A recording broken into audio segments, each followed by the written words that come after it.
सत्ता में आज, लेकिन सबसे पहले गणपति उत्सव के रंग में नफरती जहर मिलाने वाले उन अपराधियों को बेनकाब करेंगे जो देश के अलग अलग राज्यों में, अलग अलग शहरों में बैठे हैं।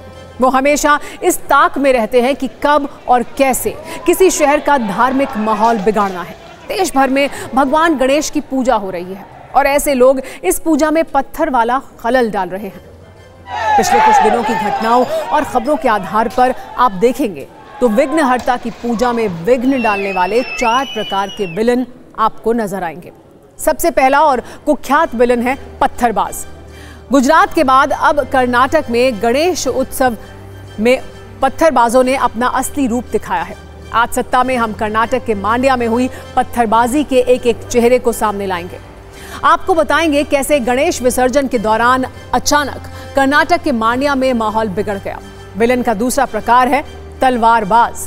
कुछ लोगों का दावा है कि कर्नाटक के मांड्या में कुछ लोग तलवार के साथ सड़क पर घूम रहे थे, सरेआम तलवार लहरा रहे थे। अब ये लोग पुलिस के रडार पर हैं। इसके कुछ वीडियो सबूत भी आपको दिखाएंगे। विलन का तीसरा प्रकार और भी घातक है। ये 21वीं सदी के सोशल मीडिया वाले हाईटेक शैतान हैं जो पत्थरबाजों और तलवारबाजों को कंट्रोल करते हैं, वो भी अपने घर बैठे व्हाट्सएप, इंस्टाग्राम, फेसबुक जैसे सोशल मीडिया प्लेटफॉर्म से। मध्य प्रदेश के रतलाम में हाल में हुई घटना इसका उदाहरण है, जहां न पत्थर चले, न मूर्ति टूटी और हजारों की संख्या में लोग सड़कों पर उतरकर हंगामा करने लगे। ऐसे लोगों से सावधान और सतर्क रहने की जरूरत है। चौथा विलन है भड़काऊ बयानबाज। ये वो लोग हैं जो हिंसा की आग पर राजनीति की रोटियां सेकते हैं। इसमें नेता भी हैं और कुछ ऐसे कथित धर्मगुरु भी हैं जिनका धर्म से कोई लेना देना नहीं होता है। हंगामा, पत्थरबाजी, नारेबाजी, हिंसक प्रदर्शन वाली ये तस्वीर कर्नाटक से आई है। कर्नाटक के मांड्या में इसी तरह अचानक सैकड़ों की संख्या में लोग सड़कों पर उतर गए और कुछ ही घंटों में हालात आउट ऑफ कंट्रोल हो गए। इस हिंसा की पूरी कहानी यह है कि कर्नाटक के मांड्या में बुधवार रात गणपति विसर्जन के दौरान का ये वीडियो है। पुलिस की माने तो जिस दौरान जुलूस मैसूर रोड पर दरगाह के पास से गुजर रहा था, कुछ लोगों ने पथराव किया। घटना रात 8 बजे की है। इस दौरान 2 समुदायों के बीच में भी हिंसक झड़प हुई। जुलूस पर पथराव के बाद हिंदू संगठन से जुड़े लोगों ने जबरदस्त विरोध प्रदर्शन किया। पुलिस के सामने प्रदर्शनकारियों ने नारेबाजी की, हंगामा किया, यहां तक कि आसपास की कुछ दुकानों में आग लगा दी, गाड़ियों में आग लगा दी गई। प्रत्यक्षदर्शियों की माने तो कुछ प्रदर्शनकारी तलवार लहरा रहे थे। इसके अलावा रॉड, बोतल से भी हमला किया गया। प्रदर्शनकारियों की पुलिस से भी झड़प हुई। हंगामे के दौरान 15 पुलिस वाले घायल हो गए। हिंदू संगठन से जुड़े लोगों ने पुलिस स्टेशन के सामने गणेश प्रतिमा रखकर कार्रवाई की मांग की। आपको बता दें, पिछले वर्ष भी इसी दरगाह के सामने हंगामा हुआ था। इलाके में 3 दिन के लिए बीएनएस की धारा 163 लागू कर दी गई थी। घटना के विरोध में बजरंग दल और विश्व हिंदू परिषद ने आज बंद भी रखा। अब तक पुलिस ने दोनों पक्षों के 52 लोगों को गिरफ्तार किया है। उनमें से पूछताछ की जा रही है। मांड्या के नागमंगला में आज स्कूलों और कॉलेजों में छुट्टी घोषित की गई। कर्नाटक के मुख्यमंत्री सिद्धरमैया ने लोगों से शांति की अपील की है। ये भी कहा है कि दोषी चाहे किसी भी धर्म के हों, उन्हें छोड़ा नहीं जाएगा। वीडियो और बयानों के आधार पर तैयार 120 सेकंड की न्यूज रील देखिए।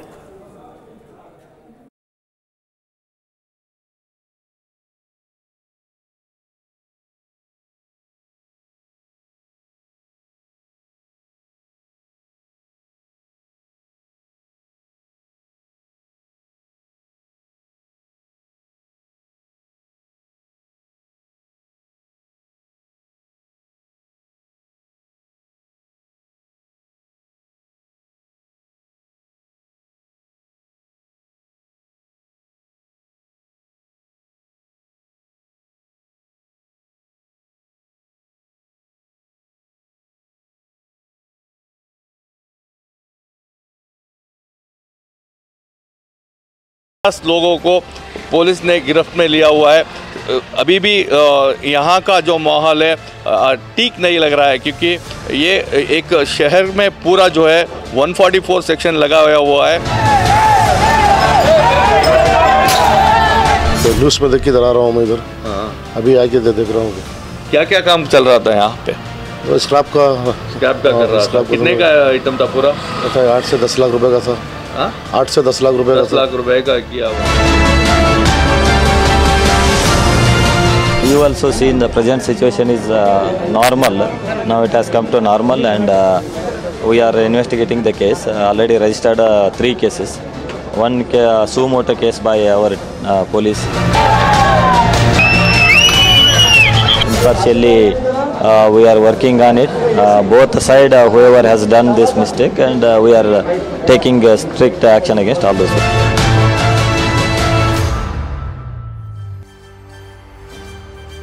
सवाल है, क्या ये पुलिस की नाकामी नहीं है? जब पिछले वर्ष भी कर्नाटक के इसी इलाके में पथराव हुआ था, जब ये संवेदनशील क्षेत्र है, तो उस तरह के इंतजाम क्यों नहीं किए गए थे? सवाल ये भी है कि आखिर वो कौन लोग हैं जो सरेआम पत्थर फेंककर पुलिस और कानून प्रशासन को खुलेआम चुनौती देते हैं। कर्नाटक में गणपति विसर्जन के दौरान धार्मिक क्लेश पर राजनीति भी हो रही है।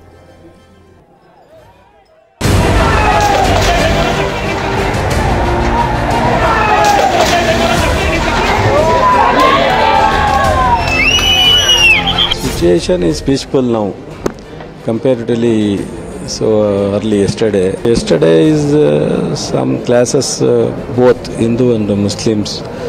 So what is happened. कब कब सिद्धरामैया का सरकार कर्नाटक में आता है, तब हिंदुओं को खिलाफ कार्यवाही कर रहे हैं। हिंदुओं का अपमान किया, हमारे गणपति को अपमान किया, पत्थर फेंका, चप्पल फेंका, दुकानों को जलाया, फिर भी सरकार बोल रहे हैं ये छोटा है। We have arrested about 52 persons on both the sides. They have lit fire and all that. All that has been controlled. Nothing to worry now. After damaging everything, whom against will going to take the action now? Innocent people, they will going to take the action. Before taking proper necessity, security, what lapses has happened? For that, they are silent. जो मांड्या में हुआ उसके बाद भाजपा का जो टिप्पणी आई है कि तालिबानी राज आ गया है, पूरे विश्व में आप क्या मैसेज देना चाह रहे हैं कि यहाँ इन्वेस्ट मत करिए, हिंदुस्तान में यहाँ तालिबानी शासन आ गया है, ये बोलना चाह रहे हैं आप?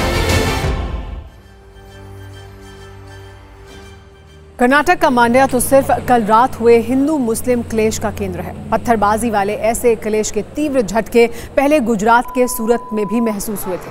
आज से 4 दिन पहले सूरत में देर रात पत्थरबाजी हुई थी, जिसमें गणेश जी की मूर्ति का हिस्सा भी टूट गया था। पुलिस ने इस मामले में कुल 33 आरोपियों को गिरफ्तार किया था। 6 लोगों पर पत्थर फेंकने का आरोप था, जबकि 27 लोगों पर इन्हें भड़काने का आरोप था। और 4 दिन पहले की घटना तो आपको याद ही होगी। मध्य प्रदेश के रतलाम में अफवाह के कारण ऐसा माहौल बिगड़ा कि हालात पर काबू पाने में पुलिस के पसीने छूट गए थे। गणेश जुलूस पर पत्थर वाली खबर अफवाह थी, जिसके बाद हिंदू संगठन से जुड़े लोगों ने हंगामा किया था और मुस्लिम बस्ती पर पथराव किया था, जिसके बाद कार्रवाई हुई थी। कुल मिलाकर गणेशोत्सव के दौरान कुछ लोगों की नफरती मानसिकता के कारण तनाव फैला है।